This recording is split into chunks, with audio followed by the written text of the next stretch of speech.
명예 받았습니다. 좌우 옆에 계신 분과 함께 이렇게 고백하겠습니다. 예수님은 나의 주님이십니다. 다른 분하고 한 번 더 고백하십시오. 이번에는 조금 더 강조해서 예수님은 진짜 나의 주인이십니다. 할렐루야. 네, 분명히 그렇게 고백하셨죠? 네, 예수님은 나의 주님이십니다. 그러면 상대방이 꼭 이렇게 질문해요. 진짜? 아니, 겉으로는 그렇게 질문하지 않아요. 지하철역에서 예수 믿으시죠? 예수 믿으세요? 그리고 막 전도하시는 분 있으면 꼭 속에서 이런 질문이 떠올라요. 너는 진짜 믿냐? 너는 진짜 믿어?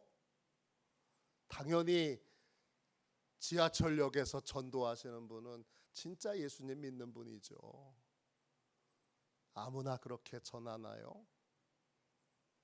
그러나 많은 분들이 예수님이 나의 주님이십니다 고백하면서도 실제로는 예수님이 주인이 아니고 여전히 내가 주인인 삶을 살게 됩니다. 오늘 치유에 관한 두 번째 말씀을 나누는데,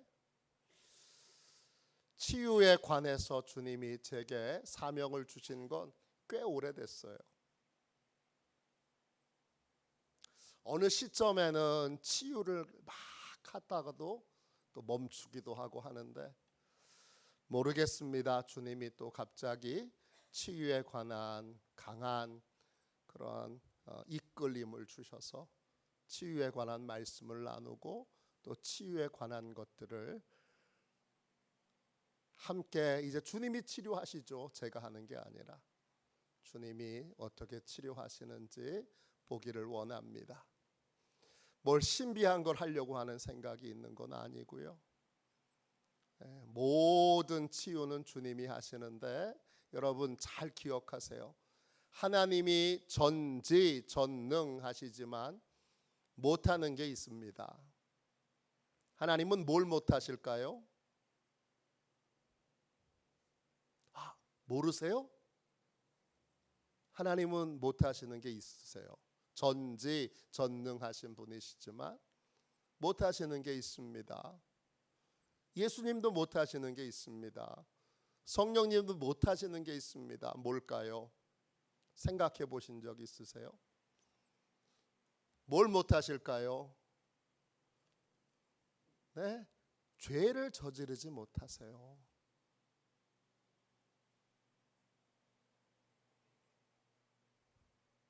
전지전능하신 분이지만 거룩한 분이시기에 하나님도 예수님도 성령님도 죄는 저지르지 못하세요. 자, 주님이 치료하시는데 치유는 뭐예요? 치유는 예수님이 친히 우리의 질병을 짊어져 주시는 거예요. 마태복음 8장 17절에 우리의 연약한 것을 친히 담당하시고 병을 짊어지셨도다 했어요. 이때 연약함, 헬라말로 아스테네이아예요. 병이란 뜻이에요. 다른 의미를 자꾸 생각하는데 아니에요. 병이에요. 병을 친히 담당하셨어요. 담당한다는 말은 람바노예요. 주님이 맡으신다는 거예요.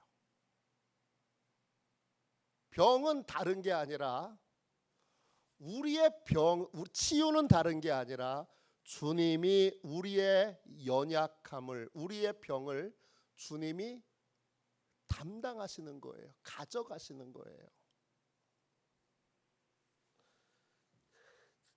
우리의 연약한 것을 친히 담당하시고 병을 짊어지셨도다 그랬어요.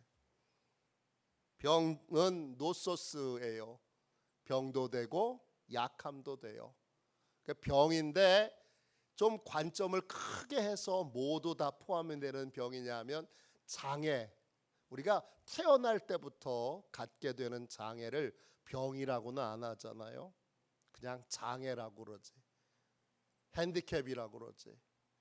그러니까 여기서 노소스는 병과 우리의 장애를 다 포함하는 말이에요. 이걸 짊어지셨도다 그러셨어요. 짊어졌다는 말은 바스타조예요. 핵심의 뜻은 뭐냐 하면 아까는 받으셨잖아요. 맡으셨잖아요.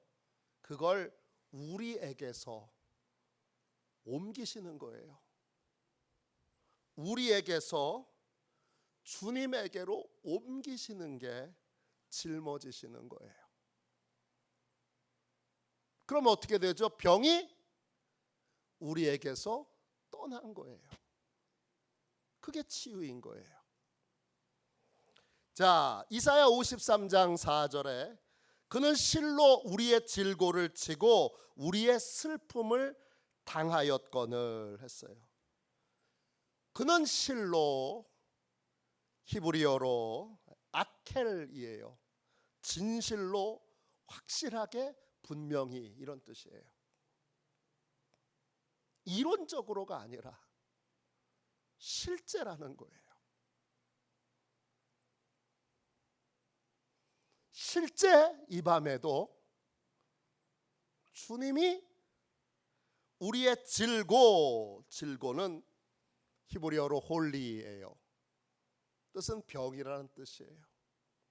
우리의 병을 지고 그랬어요. 그 지는 건 히브리어로 나사예요.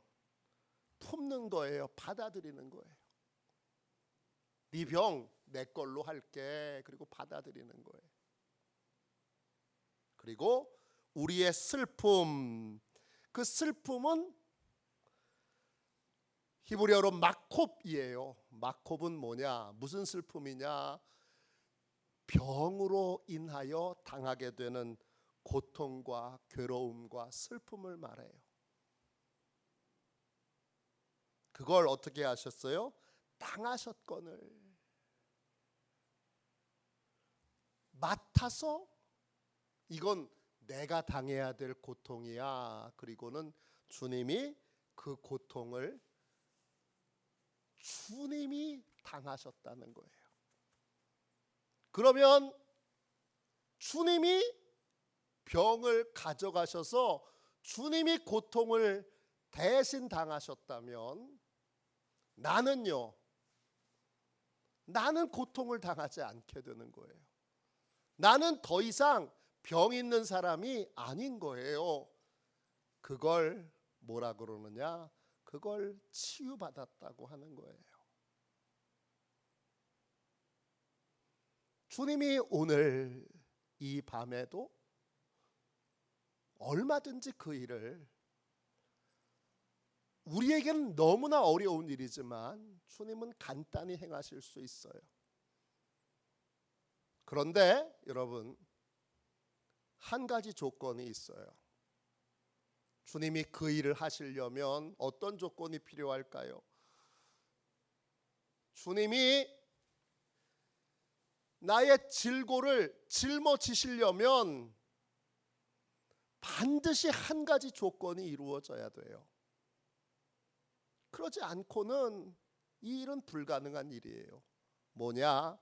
예수님이 진짜 나의 주인이셔야 돼요. 왜 그러냐?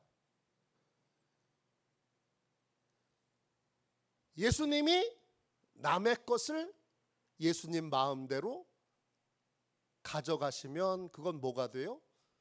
도둑질이 되는 거예요. 영적인 질서 안에서도, 영적인 세계에서도 주님은 도둑질은 하실 수 없어요.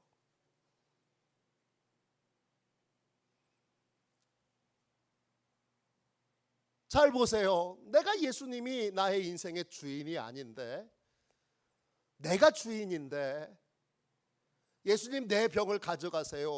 그러면 예수님한테 뭐라고 요구하는 거냐? 예수님 도둑질 해주세요. 이렇게 말하는 거라는 거예요.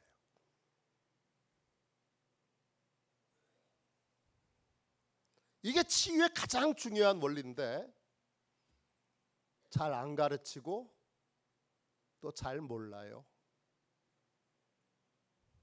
그러니까 여전히 내가 주인이면서 예수님 내 병 좀 가져가 주세요. 내 고통 좀 가져가 주세요. 내 아픔 좀 가져가 주세요. 그렇게 구하는 건 하나님도 들으실 수 없는 기도예요. 왜냐? 도둑질 해주세요 라고 말하는 거기 때문이에요. 왜 많은 분들이 병 고침 받기를 원하지 않는 분은 한 사람도 없어요. 여러분 다 아주 작은 고통이라도 거기서 고침 받기를 원해요. 어느 교회 치유 집회 하는데 치유 집회를 인도하시는 목사님이 그러더라고요. 250명 모였는데 치유 기도 받을 사람 나오라 그러니까 250명이 다 나왔대요. 장로님들도 아프고 권사님들도 아프고 집사님들도 아프고 중학생도 아프더래요. 야, 넌 왜 아프냐? 네가 아픈 게 뭐가 있냐? 아픈 게 많대요. 심지어는 초등학생도 아프더래요. 250명이 다 나왔대요. 안 아픈 사람이 없는 거예요.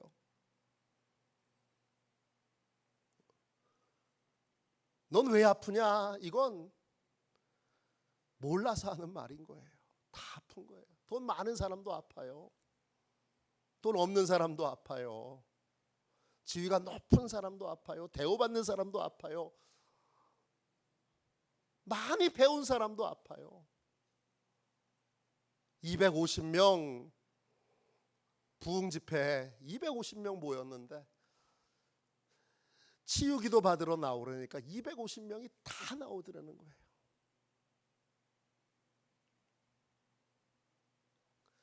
우린 다 치유받기를 원하는데 치유의 첫 번째 원리가 뭡니까? 저한테 묻는다면 첫 번째 원리는 예수님이 주인 되신 거예요. 그래서 예수님 것하고 내 것이 경계가 허물어졌어요. 그러면 예수님이 가져가실 수 있는 권한이 생긴 거예요. 뭐하고 똑같은 거냐 하면 그런 거예요. 저희 집사람이 살림 솜씨가 아무리 뛰어나도 우리 장모님에게는 대할 수 없어요. 부산에서 목회할 때 가끔 저희가 세미나를 간다든지 또는 부부 동반으로 어떤 수련회를 간다든지 그러면 그때는 이제 저희 큰애 작은애가 다 어리니까 중학교 다니고 고등학교 다닐 때니까 장모님이 오셔서 살림을 해주세요. 그러면 갔다 돌아오면 정말 집이 새 집이 되어 있어요. 그래서 농담 삼아 야 이럴 때 우리 장로님 부부 초대해서 같이 식사하고 그래야 되는데 그렇게 말할 정도로 깨끗해요. 냉장고를 열어보면 구석구석을 다 심지어는 농도 장모님이 다 정리를 새로 해놓으셨어요. 기가 막히게 해놓으셨어요. 장모님이니까 어머니니까 그럴 수 있는 거죠. 다른 분이 와서 그렇게 하면 제 아내가 화를 내겠죠. 왜 허락도 안 받고 그랬냐고 그럴 거예요.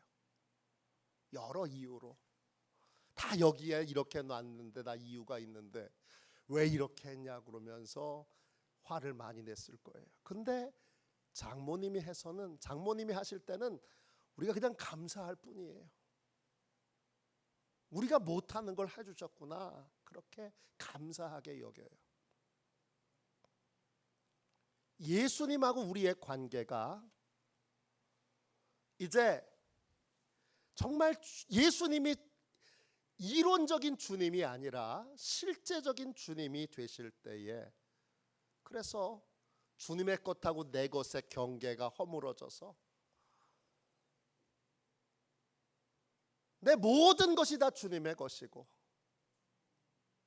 그리고 내 모든 것을 다 주님이 뜻대로 다 하실 수 있게 될 때, 그 경계가 허물어질 때, 그때가 여러분 완전한 치유가 이루어지는 시기예요. 그래서 그 치유가, 그러면 너무 어려운 거네요. 아니요. 오늘 이 밤에 여러분의 마음과 태도가 주님 앞에서 그렇게 되면 오늘 이 밤도 주님은 얼마든지 저와 여러분을 치료하실 수 있어요. 지금 말씀드리는 걸 너무 어렵게 생각하거나 너무 이론적으로 생각하지 말고, 정말 이제부터 예수님이 나의 주님이십니다 고백하고, 주님이 제 모든 질고를 가져가실 수 있고, 가져가시기 전에는 어떻게 해야 되는 거예요? 드러나야 되잖아요. 드러내실 수 있고, 아픔도 상처도 고통도 다 주님 앞에서 창피하지 않고 부끄러워하지 않고 모든 걸 다 드러내겠습니다 고백하면,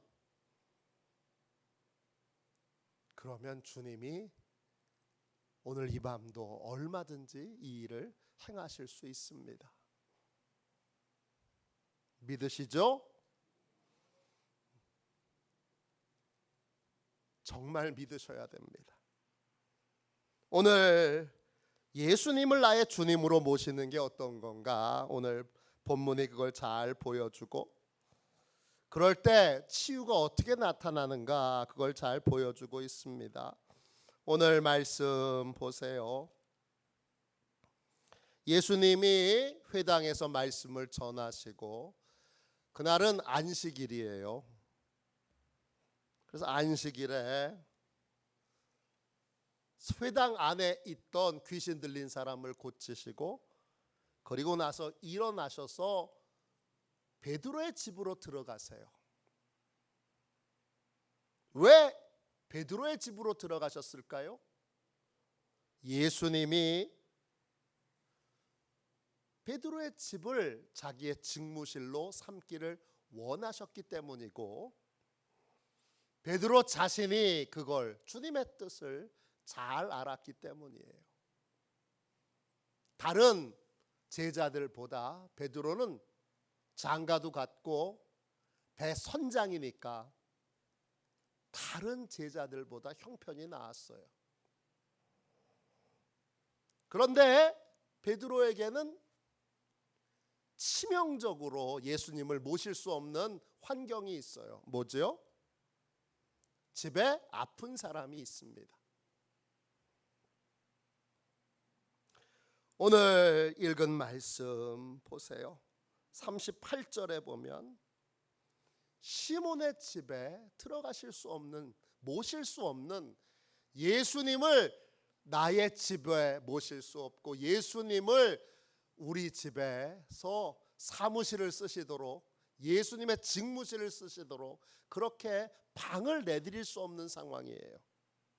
왜? 아픈 사람이 있어요.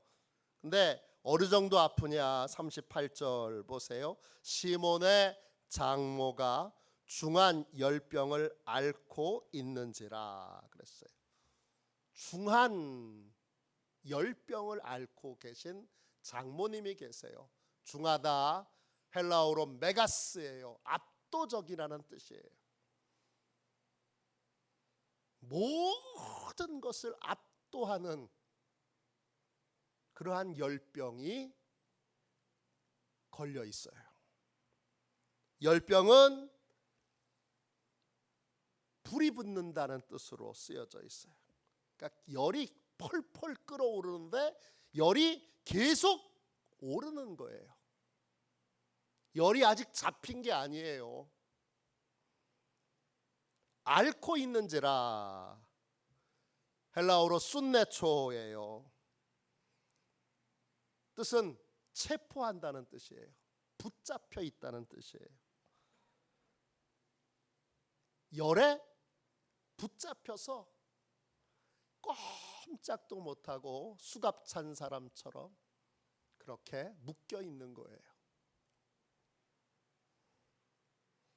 자, 이런 상황이에요. 자, 손님을 모실 수 있어요, 없어요? 예수님을 모시면 예수님만 오시나요? 12제자는 안 오나요? 12제자만 오나요? 구경꾼은 안 오나요? 그 집이 미어 터지게 됩니다. 열이 펄펄 끓어오르는, 열이 잡히지 않는 환자가 있는 집에 예수님과 예수님의 제자와 수많은 사람들이 들어오도록 여러분이면 허용하시겠어요? 거절하시겠어요? 네. 10명 중에 10명은 거절하죠. 10명 중에 10명 다 거절해요. 이건 있을 수 없는 상황이에요. 그런데 베드로는 예수님의 뜻을 알았고 예수님이 나의 주인이시라는 걸 인정하고 고백했어요.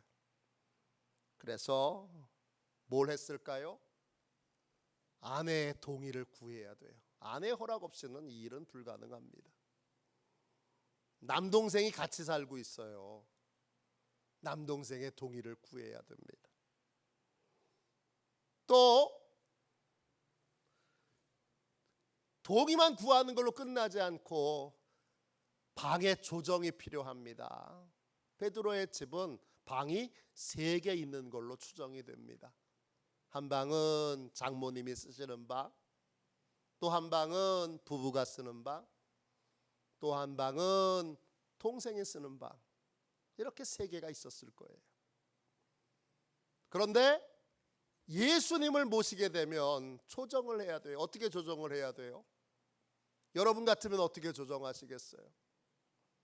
그럼 예수님을 한 방을 드리려면 장모님과 아내가 같은 방을 써야 되고 베드로와 안드레 형제가 한 방을 쓰고 그리고 다른 한 방에 예수님을 모셔야 돼요. 그냥 조정이 아니라 실제적인 생활의 조정이 있어야 된다는 거예요. 예수님이 주인 되시면 실제적인 생활의 조정이 있어야 됩니다. 그런데 베드로가 그걸 합니다. 예수님이 주인 되시려면 첫 번째 주인의 뜻대로 우리는 반드시 삶을 조정해야 돼요. 첫 번째 조정해야 되는 것이 뭐예요? 예배 중심의 삶을 살도록 조정해야 돼요. 21살 때 일본으로 유학 간 청년이 있어요. 공고를 졸업하고 안정된 직장을 얻었지만 꿈이 너무 커서 일본으로 유학을 갔어요. 낮에는 알바하고 저녁에는 공부하는 그런 삶을 살게 됐어요. 너무 고단하니까. 한국에 있을 때는 신앙생활을 열심히 했고 예배 중심의 삶을 살았는데 어렸을 때부터 부모님이 예수 믿어서 부모님의 이끌림에 따라서 교회 생활도 열심히 했는데 일본에 가서는 신앙을 다 잃어버렸어요. 예배를 잃어버렸어요. 어느 날 일을 하다가 일이 끝나고 피곤하여 가다가 교통사고를 크게 당합니다. 다행히 보상금을 크게 받아서 병원비를 치르고 그리고 퇴원했는데 이젠 일도 못하고 공부도 못합니다. 할 수 없이 한국으로 돌아왔습니다. 패배한 거죠. 학위를 딴 것도 아니고 자격증을 딴 것도 아니고 한국에 돌아와서 몸이 너무 아픈 거예요. 공부도 못하고 일도 못합니다. 도대체 나는 뭘 해야 되나? 내 인생은 왜 이 지경이 됐나? 그런 생각이 들었어요. 그리고는 내 인생이 왜 이 지경이 됐나? 그리고 눈물이 나는데 그때 떠올랐던 게 하나 있어요. 뭐죠? 교회, 예배 이거예요. 그래서 예배가 너무 드리고 싶어서 예배 드리러 예배당에 나와서 정말 많이 울었어요. 많이 울고 나니까 깨달은 것이 하나 있어요. 내가 예배를 떠났구나. 예배를 떠나는 건 하나님을 떠나는 거예요. 그래서 이 청년이 이제는 하나님 중심, 예배 중심, 교회 중심의 삶을 살아야지 이렇게 생각하고 삶을 이제 예배의 날을 묶어두기로 했어요. 그래서 주일 예배, 수요 예배, 금요 철야 기도회 그리고 속회 예배까지 날을 묶어뒀어요. 그 시간은 고정, 바꾸지 않았어요. 그러면서 예배를 먼저 드리면서 예배 중심의 삶을 살게 됐고 수요 저녁 예배를 본교회에서 드리지 못하면 최소한 가까운 교회에서라도 반드시 수요 예배를 드리는 예배 중심의 삶을 살게 됐어요. 환경은 아무것도 달라진 것이 없고 몸도 여전히 아픈데 신기한 일이 벌어졌어요. 그 전까지 일이 잘 안 됐던 건 인간관계가 어려워서였어요. 근데 인간관계에 이해가 생겼어요. 나를 힘들게 하는 사람이 이해가 돼요. 나를 인정하지 않는 사람이 이해가 돼요. 또 나를 고통스럽게 하는 사람이 이해가 돼요. 이해가 되니까 용서가 되고 용서가 되니까 관계가 형성이 되는 거예요. 결국은 직장에 들어가게 됐고 그 직장에서 최우수 사원으로 뽑히게 됐고 직책도 올라갔고 회사에서 인정받으니까 야간 대학에도 다니게 됐고 그리고 결혼도 하게 됐고 집도 장만하게 됐어요. 출발점은 뭐죠? 예수님이 주인 되시면 인생의 중심은 예배에 있어야 되는 거예요. 예배로 시작해서 예배로 끝나는 삶. 예배가 고정되어 움직이지 않고 내 생각과 내 뜻과 내 계획으로 내 감정으로 예배 시간을 조정하지 않고 가장 귀한 시간, 가장 복된 시간, 그 정해진 시간에 주님을 만나도록 하나님을 만나도록 예배하는 삶을 사니까 회복의 은혜가 있었다는 거예요. 그러니까 삶에 내가 예수님을 믿고 예수님의 뜻대로 내 삶에서 무엇을 조정했는가를 생각해 보세요. 조정하지 않는 사람들은 항상 핑계를 대요. 환경 핑계댑니다. 상황 핑계댑니다. 여건 핑계댑니다. 내 육체의 건강을 핑계댑니다. 그러나 예수님이 정말 주인 되신 분은 오늘 베드로처럼, 베드로는 예수님을 모실 수 있는 환경이 아닙니다. 예수님을 주인으로 모시기 위해 많은 난제를, 많은 장애물을 넘어서야 했습니다. 그걸 넘어섰잖아요. 왜? 예수님이 주인 되셔야 하니까. 두 번째, 예수님이 주인 되신 사람은 어떤 삶을 살아요? 네, 모든 걸 주님께 맡기고 기도하는 삶을 살아요. 예수님이 주인 되신 사람의 중요한 특징 중에 하나는 매일매일을 주님께 맡기는 삶을 산다는 거예요. 그래서 이 주님께 맡기는 사람에게 제일 중요한 건 새벽 기도예요. 새벽 기도 시간은 뭐 하는 거예요? 하루를 주님께 맡기는 시간이에요. 작은 공장을 경영하시는 장로님이 계세요.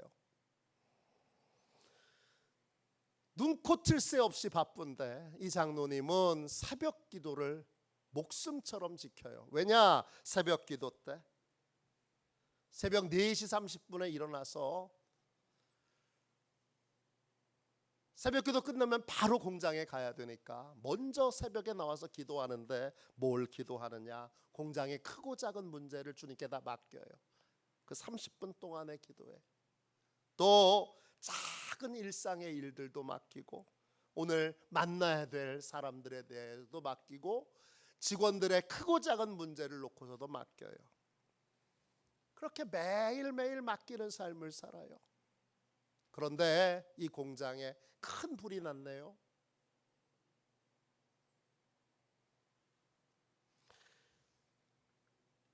사람들이 아니 기도하시는 장로님 공장에 어떻게 불이 이렇게 났냐 그러고는 아유 우리 장로님 이제 낙심할 텐데 어떡하지 그랬는데 놀라운 일이 일어났어요.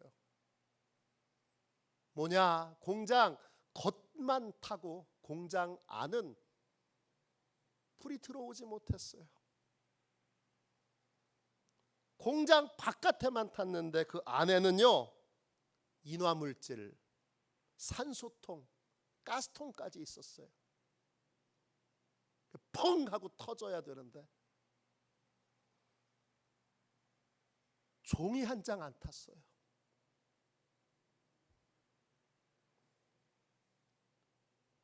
소방관이 그 광경을 보고 자기는 평생에 이런 걸 본 적이 없대요.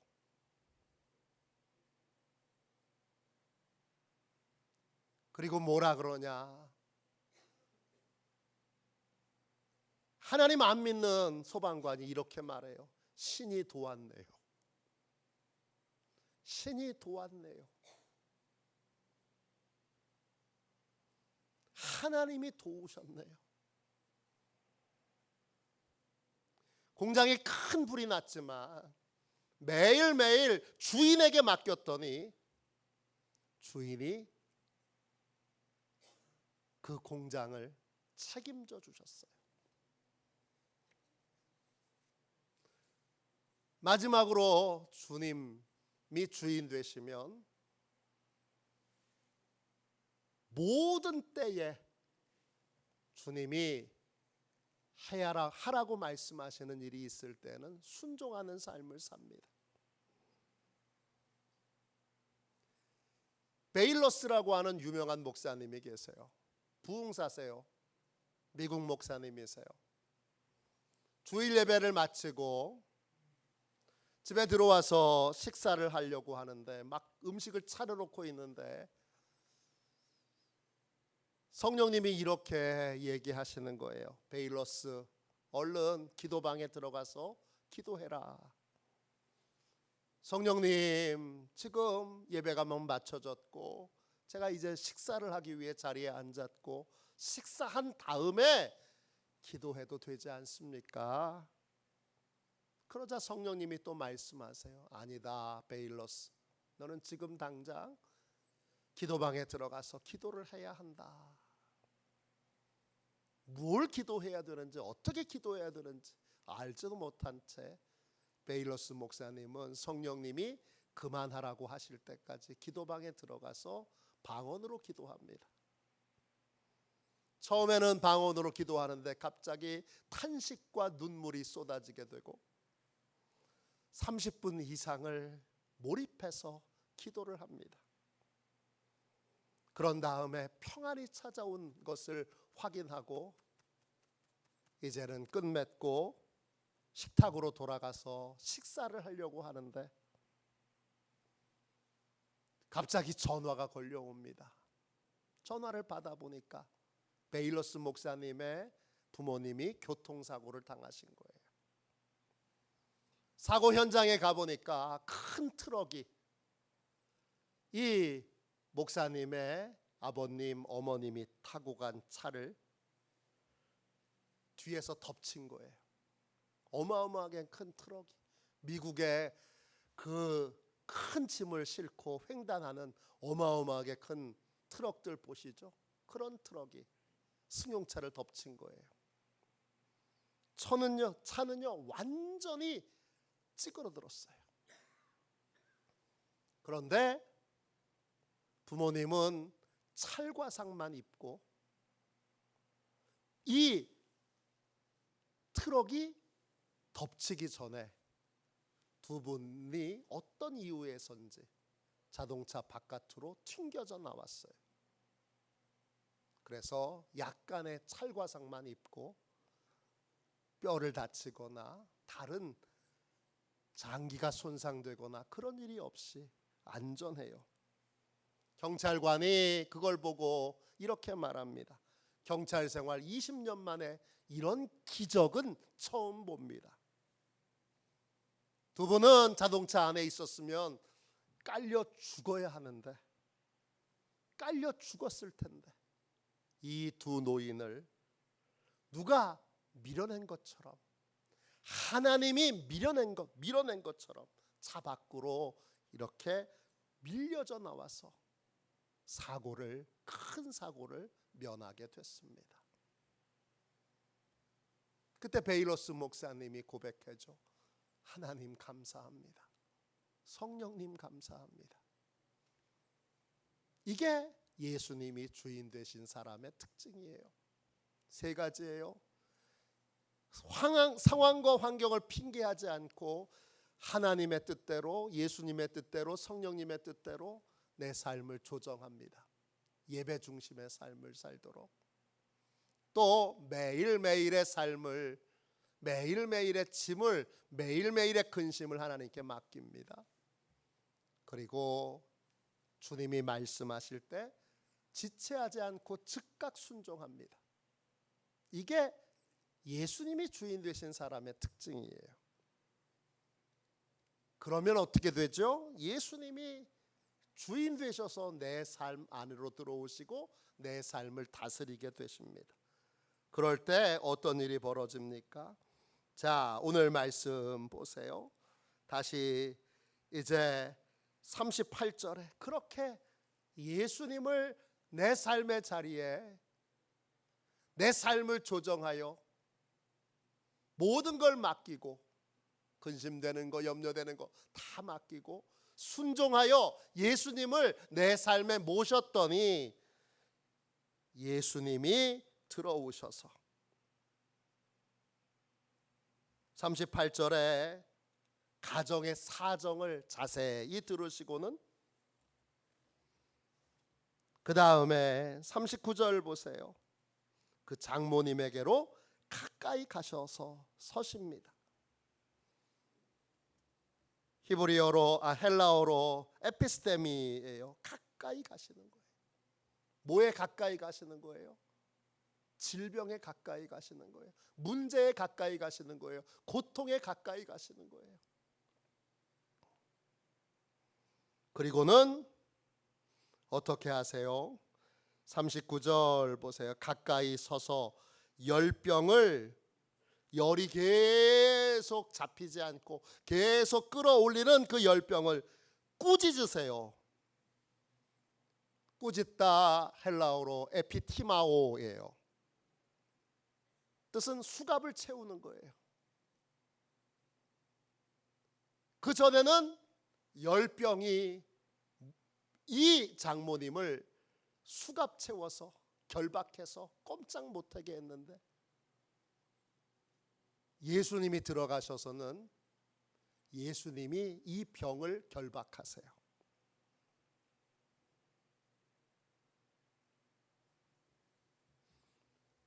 또 어떤 뜻이 있느냐? 결박해서 끌고 나온다, 이런 뜻이 있어요. 결박해서 주님이 그 병을 끌고 나오세요. 그게 꾸짖는 거예요.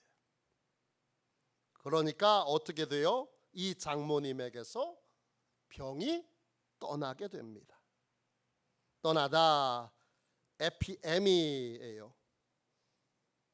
뜻의 핵심은 뭐냐? 포기한다는 뜻이에요. 이 열병이 이 장모님을 지배하고 있던 열병이 이 장모님을 포기하는 거예요. 떠나는 거예요. 이 일이 어떻게 일어났어요? 38절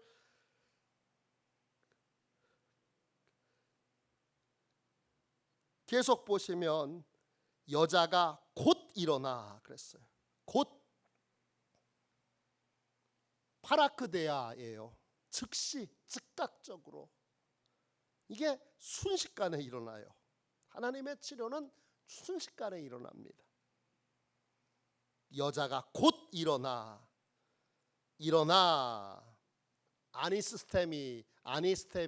아니스테미. 뜻은 부활하다, 이런 뜻이에요. 이제 회복되셔서 다시 일어나서 어떻게 해요? 이제 그 많은 손님들, 베드로 아내 혼자서 다 섬기려고 그러니까 엄마 섬기지, 엄마 돌봐야 되지, 또 이 손님들 식사 치려야지, 정신없는 상황인데 요리의 달인 베드로의 장모님이 고쳐져서 이제 베드로의 아내를 도와서 함께 식사를 다 섬기고 차릴 수 있도록 그렇게 예수님이 상황을 역전시켜 주시는 거예요.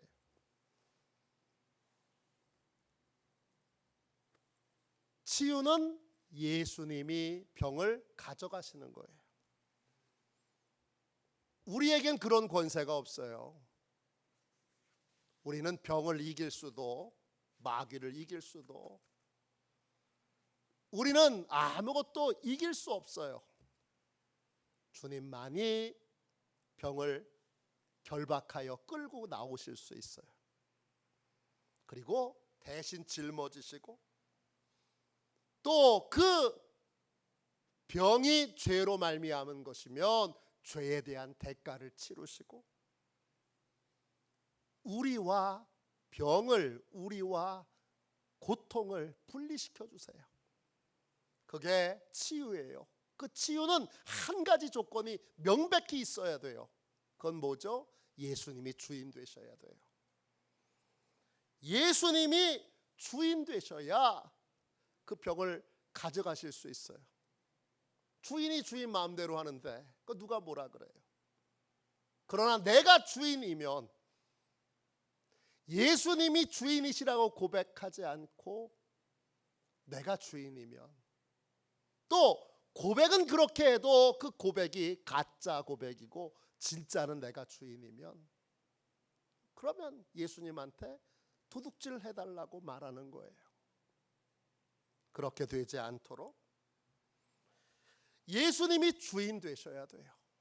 오늘 이 밤이 예수님이 진짜 주인 되시도록 예수님께 맡기고, 이제 예수님과 나 사이에 경계가 허물어져서 모든 것, 내 모든 것 다 주님 것입니다, 이렇게 고백함으로 예수님이 마음껏 제한 없이 능력을 행하시고 능력을 베푸시는 복된 밤이 되기를 주님의 이름으로 축원합니다.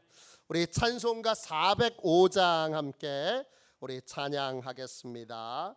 우리 1절만 두 번 찬양할 텐데, 주의 친절한 팔에 안기세 그랬어요. 안기는 건 뭐예요? 맡기는 거예요. 주의 친절한 팔에 맡기세. 우리 마음이 평안하리니 항상 기쁘고 복이 되겠네. 영원하신 팔에 맡기세.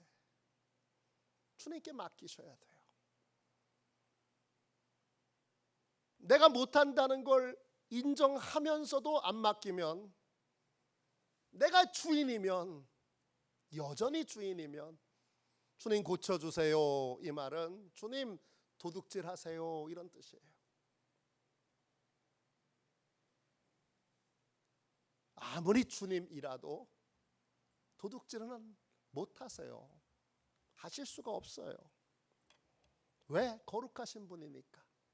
오늘 1절을 우리 두 번 깊이 함께 정말 전심을 다해서 예수님이 주인이신 것을 고백하고, 안 되는 거, 주님 우리 식구 중에 전도해야 되는데 안 돼요. 그것도 주님 우리 식구 중에 변화시키려고 그러는데 안 돼요. 우리 동네에 변화시키려고 그러는데 안 돼요. 안 되는 것까지, 우리의 병뿐만 아니라 안 되는 모든 것, 원인은 하나죠. 주님이 주인 되셔야 되는데 그렇지 않은 게 핵심인 거예요. 오늘 1절 우리 두 번만 박수 치면서 뜨겁게 찬양하고, 짧은 순간이어도 주님은 즉시 고치시니까, 즉시 해결하시니까 오늘 믿고, 오늘 주님이 주인 되시도록 맡겨 오늘 주님이 치료해 주시도록 기도하겠습니다. 우리 박수 치며 찬양합시다. 주의 친절한 발에 안기세. 우리 마음이 평안하리니 항상 기쁘고 복이 되겠네. 영원하신 발에 안기세. 주의 발에, 그 크신 발에 안기세. 발에, 영원하신 발에 안기세. 주의 친절한 발에 안기세. 우리 마음이 평안하리니 항상 기쁘고 복이 되겠네. 영원하신 발에 안기세. 주의 발에, 그 크신 발에 안기세.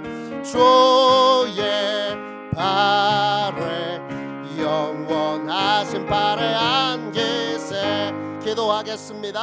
하나님 아버지, 주님 은혜와 사랑을 감사합니다.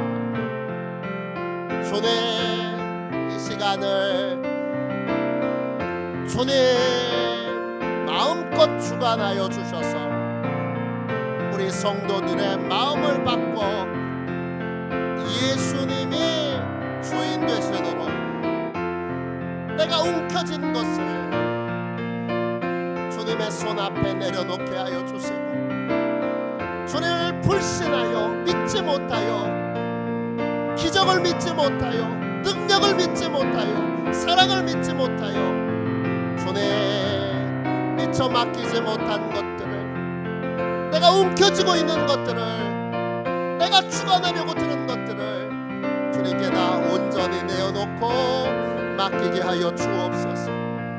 무엇이든지 주님의 말씀대로 순종하기로 결단하게 하여 주시고, 예배 중심의 삶을 살도록 내 삶을 조정하기로 결단하게 하여 주시고, 무슨 말씀을 하시는지 뒤로 미루지 않고 즉시 순종하는 삶을 살기로 주여 결단하고 약속하게 하셔서, 오늘 주님과 우리 사이에 주여 막혀진 것이 없이 내 모든 것들이, 우리 교회 모든 것들이, 우리 마을의 모든 것들이 다 주님의 것이 되어 아버지 주님의 치료하여 주시옵소서. 주시옵소서. 주님의 고쳐 주시옵소서. 주님의 아버지 주님, 우리가 아버지 주님 스스로 아무것도 할 수 없는